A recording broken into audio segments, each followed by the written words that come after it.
Assalamualaikum warahmatullahi wabarakatuh. Perkenalkan, nama saya Gina Lokasari dari Fakultas Ekonomi Prodi Manajemen semester 4. Di sini saya akan menjelaskan tentang perdagangan internasional dan investasi internasional. Pengertian perdagangan internasional. Perdagangan internasional adalah perdagangan yang dilakukan oleh penduduk suatu negara dengan penduduk negara lain atas dasar kesepakatan bersama. Teori perdagangan internasional. Yang pertama, 1. Teori klasik. A. Merkantalisme. Teori perdagangan internasional dari kaum merkantalisme berkembang pesat sekitar abad ke-16 berdasarkan pemikiran pengembangan ekonomi nasional dan pembangunan ekonomi dengan mengharuskan jumlah ekspor harus melebihi jumlah impor. B. Keunggulan mutlak. Menurut Smith, suatu negara akan mengekspor barang tertentu karena negara tersebut bisa menghasilkan barang dengan biaya yang secara mutlak lebih murah daripada negara lain, yaitu karena memiliki keunggulan mutlak dalam produksi barang. Yang kedua, teori modern. Menurut J.S. Mill dan David Ricardo, teori ini menyatakan bahwa nilai suatu barang ditentukan oleh banyaknya tenaga kerja yang dicurahkan untuk memproduksi barang tersebut. Selanjutnya yaitu teori investasi internasional.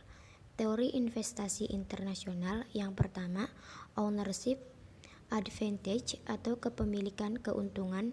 Yang kedua, internalization atau internalisasi. Yang ketiga, Dunning-Electric Theory. Selanjutnya, jenis investasi internasional. Investasi internasional langsung asing yaitu pembelian saham yang cukup dalam sebuah perusahaan untuk memperoleh kontrol manajemen yang signifikan. Investasi langsung di luar negeri mengikuti perdagangan internasional atau perdagangan di luar negeri. Selanjutnya yaitu perdagangan internasional dan penanaman modal asing. 1. Perdagangan internasional ekspor.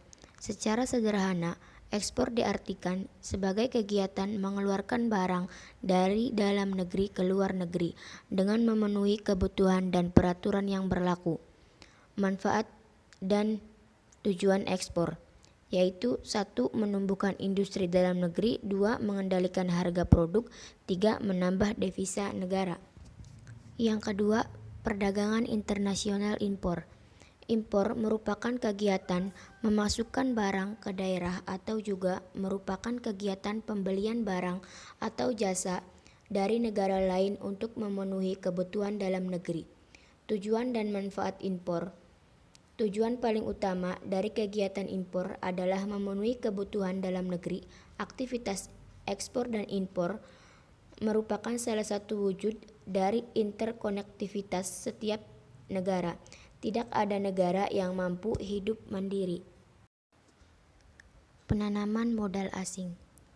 Menurut Prof. Muhammad Sornaraja, penanaman modal asing adalah transfer modal balik nyata maupun tidak nyata dari suatu negara ke negara lain. Tujuan untuk dipakai di negara tersebut agar menghasilkan keuntungan di bawah monitoring dari pemilik modal, baik secara total maupun sebagian. Tujuan dari penanaman modal asing yaitu untuk menarik arus modal yang signifikan besar ke suatu negara. Kedua, untuk mendapatkan keuntungan berupa biaya produksi yang rendah manfaat pajak lokal. Menciptakan hambatan perdagangan untuk perusahaan lain. Tukaran yang lebih tinggi daripada negara sendiri melalui tingkat pertumbuhan ekonomi yang lebih tinggi, sistem perpajakan yang lebih menguntungkan, dan infrastruktur yang lebih baik. Kesimpulannya adalah perdagangan internasional adalah perdagangan yang dilakukan oleh penduduk suatu negara dengan penduduk negara lain atas dasar kesepakatan bersama.